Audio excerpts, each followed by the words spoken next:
Good evening. Welcome in Daily UPSC Editorial audio program. Junked bonds, Times of India. Signal from Tamil Nadu. Five wrong, two rights, one test. Five wrongs, two rights, one test. Farmers against farming, The Economic Times. Unbounded, The Hindu. Is it ethical to use AI to clone voices for creative purposes? Now the full editorial.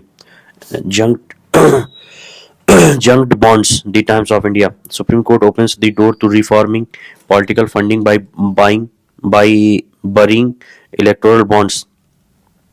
Landmark is an overused descriptor, but there is no other words to describe Supreme Court's anonymous judgment declaring electoral bonds unconstitutional.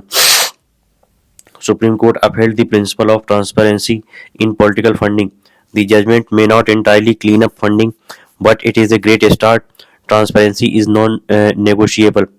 Two pillars. Any legal framework of political funding needs to account for two essential principles. First, in a democracy, voters are the most important stakeholders. Second, there can be a conflict of interest between public good and the political party's preferences, and public good must prevail. Opaque bonds. In 2017, four separate legislations were amended to create electoral bonds. It is a bearer bonds with many features that mimic currency. Most notable is the anonymity it provides donors. RBI expresses its discomfort observing it dilutes money laundering laws. Election Commission also had reservations. Perils of anonymity. Hypothetically, a purchaser of a bond could be funded directly or indirectly by other entities. Once purchased, the bonds could be traded because of the cover provided by anonymity. Finally, it could be delivered by the bearers to the desired political party to be encased. Trails of uh, Trails of sources for political funding were scrubbed by legislative amendments. Two data points: 77% of contributions to parties are through bonds, and 94% of these contributions are in denominations of rupees 1 crore. This tells the story. Anonymity rules in political funding. Voter is supreme. This anonymity ran afoul of Supreme Court's reading of Article 19 of the Constitution. Jurisprudence of electoral reform has been based on the principle that information that furthers democratic participation must be provided to citizens. Nowhere to hide. In keeping with this principle, not only has Supreme Court prevented issuance of fresh bonds, it also asked for disclosure about issued bonds. Both majority and concurrent judgments wants details of encased bonds to be made public on Election Commission's website by March 13. Corporate funding. Electoral bond scheme permitted corporate funding without limits. Supreme Court draw a distinction between individual and corporate funding. It concluded unlimited corporate funding violates the right to equality. Corporate funding remains an unresolved issue in major democracies. A ban on it is neither enforceable nor justifiable. Instead, reasonable reasonable restrictions to choke funding through shell companies and mandating detailed disclosure of political funding are pragmatic options. Supreme Court has opened the way to meaningful reform. Signal from TN. State Assembly's resolution against delimitation is reminded to handle the issue smartly and sensitively. The Times of India editorial. Tamil Nadu Assembly's resolution against delimitation has no teeth, but it is a strong signal. Tamil Nadu, as well as other southern states, want current ratios to Lok Sabha seats across states to be maintained, even when Lok Sabha seat count become bigger.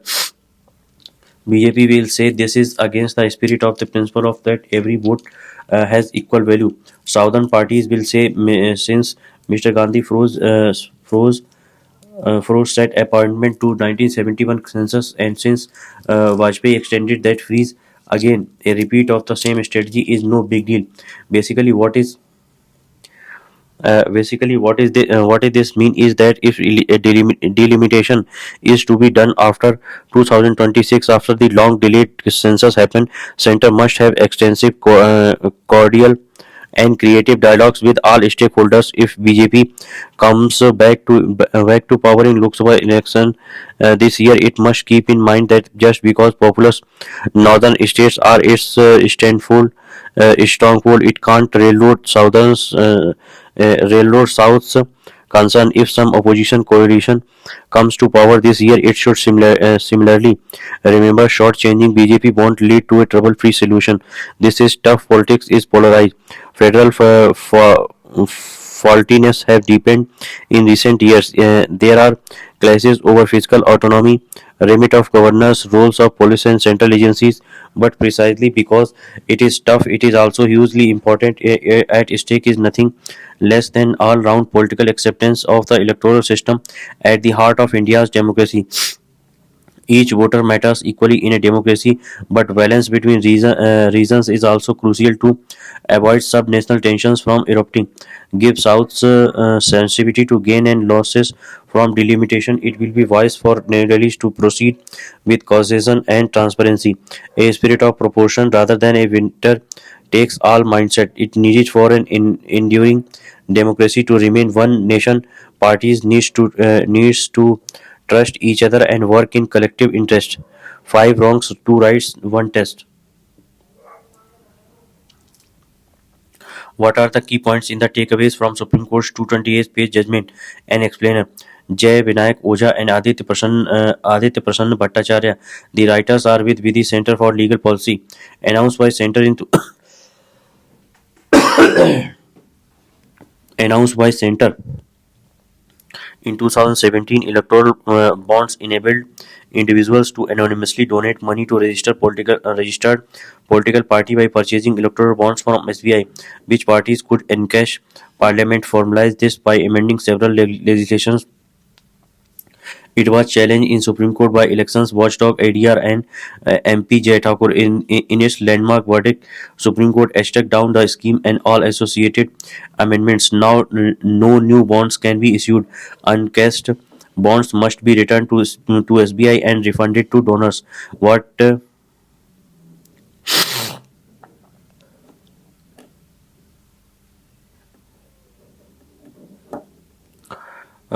did Supreme Court have hold? It held five major administrative and legislative enactments to be unconstitutional. To be unconstitutional. Electoral bonds scheme in its entirety. Amendment to Representation of the People Act 1951, which exempted parties from reporting to ECI money received via electoral bonds. Amendments to Income Tax Act 1961, which exempted electoral bonds from category of voluntary contributions over 20,000, for which parties must maintain account for of names and details of donors. Amendment to Companies Act 2013, which omitted provisions requiring companies to disclose particulars of parties to whom they had donated. Amendments to Companies Act 2013, which has removed the cap on corporate contributions to 7.5% of net aggregate profits, and by extension had also removed the bar on loss-making companies contributing to parties. How did it apply right to information? Supreme Court held the scheme violates right to information, a vital component of Article 19(1)(a) of the Constitution. The right to freedom of speech and expression. Voting in elections is an avenue for citizens to exercise this right, and if a citizen is kept in the dark about source of funding of parties, they cannot cast their vote freely. In this judgment, CJI held that a constitutional right to information encompasses any information necessary to further participatory democracy. Total donor anonymity under electoral bond scheme violates this right. How did court apply right to equality? Unlimited corporate contributions, Supreme Court held, and ability to loss-making companies to donate violate rights to equality under Article 14, which prevents Parliament from enacting legislation which is manifestly arbitrary. capricious and non-rational. CGI observed that unlimited corporate contributions exacerbate influence companies wield over parties, permitting loss-making companies to contribute increased changes of quid pro quo arrangements, as these entities are more likely than their profit-making counterparts to try and influence policy. How did court apply test of proportionality? It used the proportionality test, a hallmark of Indian constitutional law, to balance two competing claims: right to information and right to privacy, both fundamental rights. Petitioners argued electoral bonds violate the former. Government of India argued they further the latter. Court held electoral bonds had titled the situation too far in favor of privacy by permitting total anonymity of all donations, while information about a donor's political affiliation is protected by right to privacy. This cannot infringe on voters' right to information. CGI pointed out there were other ways to protect a donor's right to privacy without infringing voters' right to information. He observed while there is a strong case to protect individual donors, corporate donations are more business transactions and require less protection. This proportionality test was also used to reject Government of India's argument that the objective was to curb black money. Even if court could accept there was a rational nexus between aim and means employed, it couldn't accept this was the least restrictive means to achieve the aim. What is no one talking about? At least two cheers are merited for another salient victory: extension of right to information to political parties. Given this precedent in case against Chief Information Commissioner's 2013 order that political parties should be designated as public authorities under RTI Act has been weakened. What are the alternatives? According to court, electoral trusts are an alternative that can receive contributions from Indian citizens and corporations and distribute them to registered political parties. Unlike electoral bonds, a trust does not offer anonymity to donors. Another idea is public financing of election expenses with state footing the bill. Farmers against farming. The Economic Times. Serious demand to modernize Indian agriculture are woefully missing. Neeraj Kaushal. The writer is professor of social policy, Columbia University, US. Unions are asking for the moon. Their demands are excessive, to say the least, far from making agriculture financially viable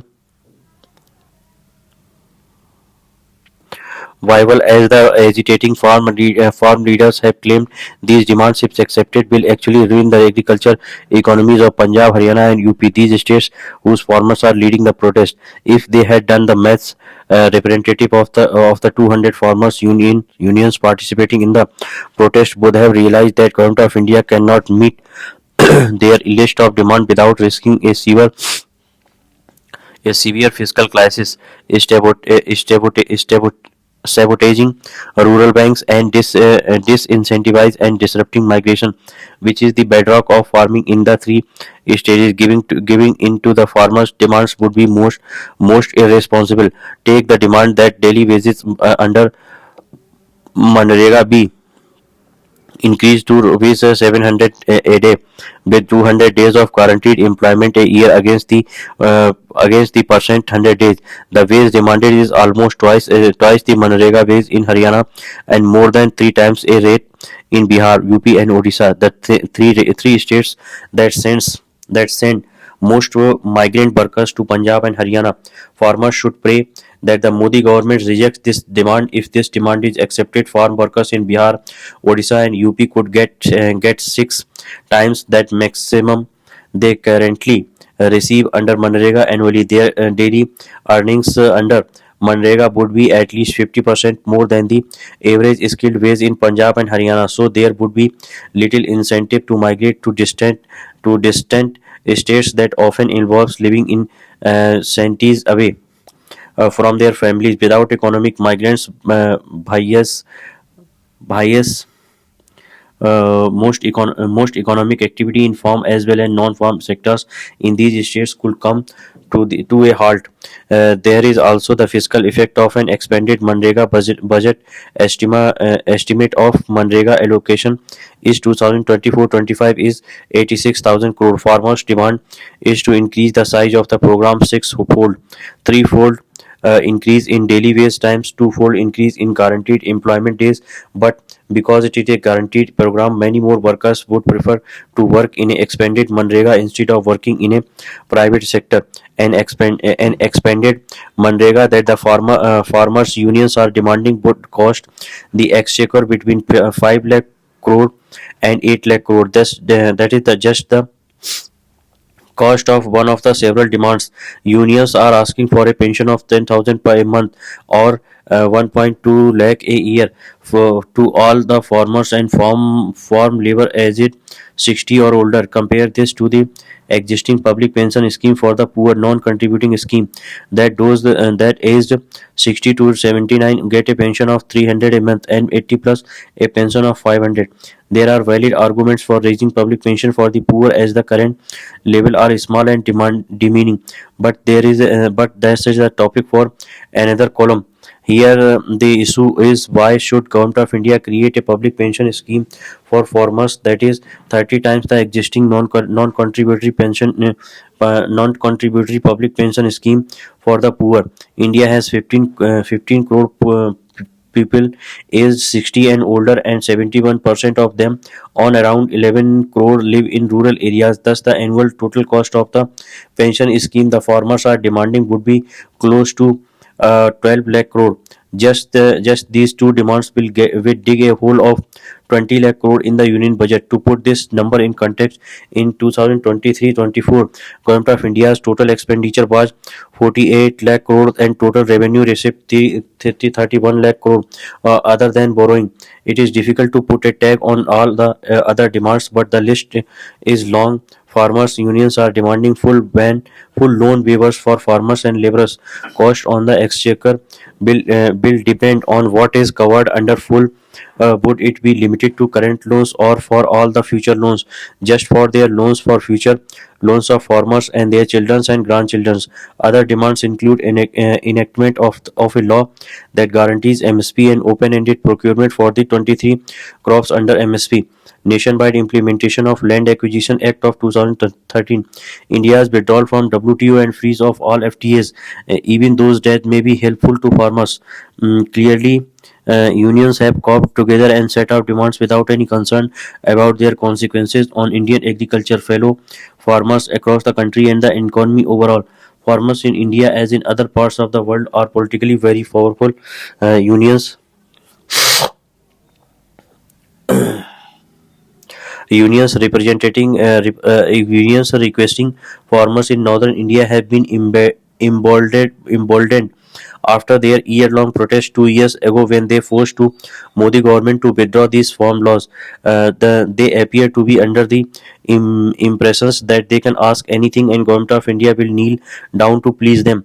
Their timing is perfect. Just a couple of months before the general elections, the last thing Government of India wants is images on social media showing Delhi under siege on farmers pelting stones at the police or police shouting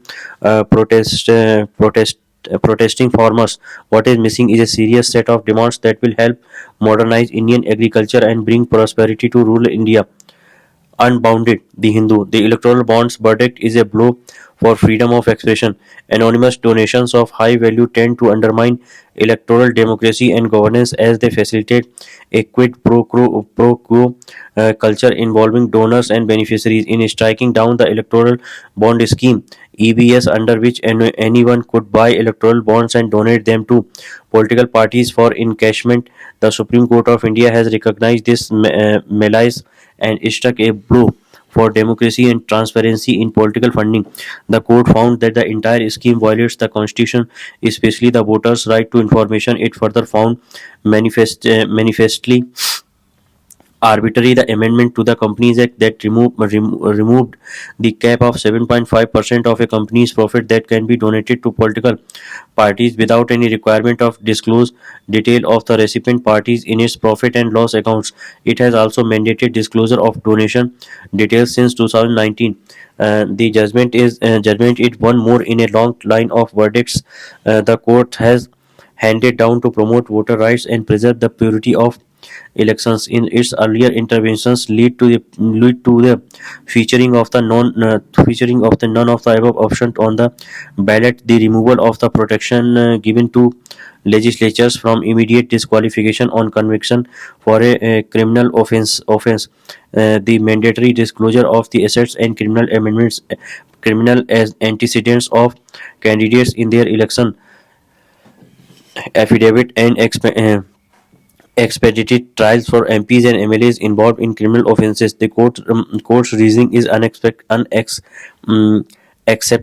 exceptionable. It found that the primary justification for the EBS curbing the use of black money for political or electoral funding by allowing donations through banking channels failed the test of proportionality, as it was not the least restrictive measure to average the voters' right to know. It has made a logical connection between unidentified corporate donations and a likelihood of policy decisions being tailored and suit the donors. The judgment is a natural follow-up to a principle. It has a principle it had laid down years ago that the voters' freedom of expression under Article 19A 1A will be incomplete without access to information on a candidate's background. The principle was now been extended to removing the veil on corporate donors who may have been funding ruling parties in exchange for favors. While the verdict may help ease the hold that donors may have on governance through money power, a question that arises is whether the validity of the scheme could have been decided earlier, or the issuance of bonds on a regular basis state how much of the thousands of crores of rupees given to parties under this scheme resulted in policy measures favorable to the donors and helped fund the deployment of additional campaign resource will never be known. This was a fit case for the grant of an interim stay. Is it ethical to use AI to clone voices for creative purposes?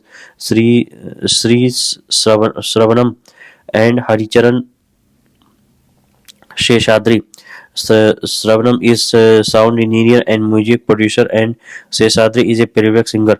Recently, composer A.R. Rahman tweeted that the song "The Thimiri Yezuda" from the Tamil film Lal Salamusis and on an artificial intelligence software to recreate the voice of singers Bamba Bakia and Sahul Hamid. Bakia died in September 2022 at the age of 42 and has sung songs in films including Two and Basil. Hamid, who died in 1998, worked extensively on movies such as Gentleman and Kadalan. Kadhalan, Kadhalan, through their voices were used in the permission of their families who were also compensated. The move has raised a debate among artists about the use of AI. Is it ethical to use AI to clone voices for creative purposes? Sound engineers and music producers Sai Sravanam and playback singer Haricharan Sesadri discussed the question with Srinivas Ramanujam edited excerpts. As musician, what were your first reaction when you heard the song? Sai Sravanan. I was extremely happy to hear the voice of Hamid and Bakya. I was also happy to see that their families were remunerated for the song. A lot of artists are like comets; they come, deliver big hits, and then vanish. Both these artists are physically not here now, and bringing their voices back bring back incredible memories. A.R. Rahman gave us Rosa which shook every bomb box in the country. And now he is bringing the latest technology to the audience. He is timeless, and he has now used timeless voices to give us this. I am in awe in this technology that brought someone back to life. For me, it is beautiful feeling. Haricharan Shesadri. When I first saw their names, I thought it was a mistake. Then I saw the news and heard the song. I was overwhelmed and was curious about how it proceeds happen. It was bound to happen sometime in the music industry, but it also made me think about my future as a singer. Is it ethical to use AI to clone voices for creative purposes? Science Ravanam. Ethical is personal. Ethics is personal. AI in this case is doing nothing but mimicking human talent. An atom bomb, for instance, is an incredible invention, but it has been put to bad use. The invention is not the problem. It is the issue. It is the issue with the way human beings use it. Even without AI, you may hear a song somewhere, recreate it, and make billions of dollars with it. Ethically, you know it is not your work, and that is also wrong. But AI can never replace human singers and the output that is result of a creative process. Hari Haricharan Sesadri, we have been using technology for a long time now to produce songs and make them sound good.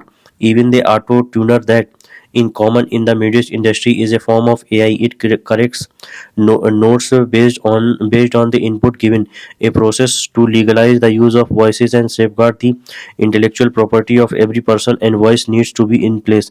I feel the use of AI voices can be governed.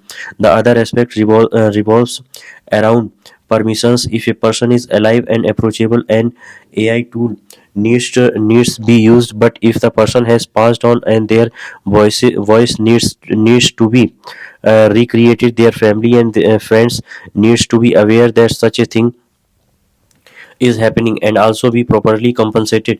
It is important, especially in a country like India where policies are not enforced. As a singer, I am still fighting for royalty rights for songs I have sung. Can you elaborate on some instances where technology and AI tools have helped you in your line of work? Sai Sravanam. AI has been a very important part of my life. You might have been documentaries talking about how auto tune helps people who cannot sing, but you will have to give something for auto tune to work. In Indian classical music, you have ragas like Thodi and Begada, which have micro notes. In these cases, auto tune sometimes helps, but sometimes it does not. As a musician, comes engineer.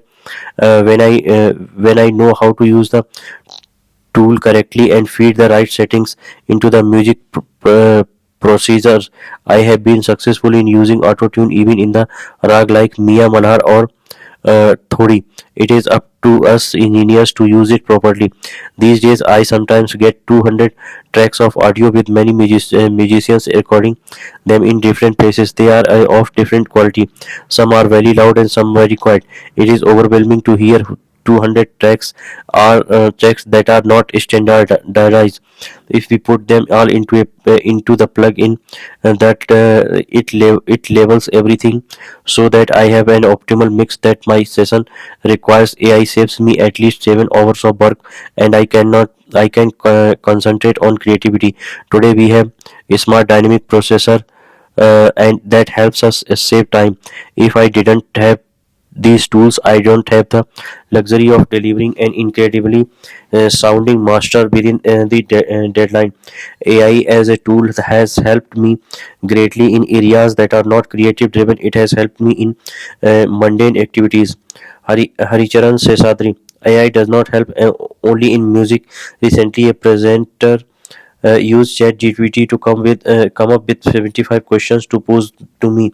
I was overwhelmed. Though I am a musician and singer, I have to sometimes record myself at home and send it to a composer. I know how to sing and how good to take it, but there are other aspects in the project such as editing and fading in and so on, that a sound engineer usually does professionally. And AI helps me do all that. I have even tried training my own AI voice model and used it to record a song and then compared it with my original style of singing. But the real singer cannot be replaced by AI because we add bhavam or feeling to the song. I fear that the increased use of AI tool would result in mediocre music. Do you feel it may disrupt the progress of creativity and humanness? And if yes, how do we tackle that? Science Ravanam. Creativity is God's gift. It doesn't come from you, but rather through you. Art is not about learning, but rather about exploration. AI mixing and mastering tools are here, both, but human interactions and emotions can change everything. To me, AI can help in mundane things, but never in the creative process. It can never replace a Haricharan walking into my studio, learning the lines and delivering them. Haricharan Sesadri, it will disrupt creativity, but only for a short while. People will get tired of it soon. From a film industry perspective, a lot of mediocrity is glorified because of reels and social media views. Lyrics are not meaningful, but rather than based on some rhyme scheme just to make it trend. AI will have its day. It will be glorified, and we will grow tired of it. In this marriage of music and AI, where the future headed, Sai Sravanam, there is responsibility among human beings to use AI the right way. We must understand that arts and music is not a product.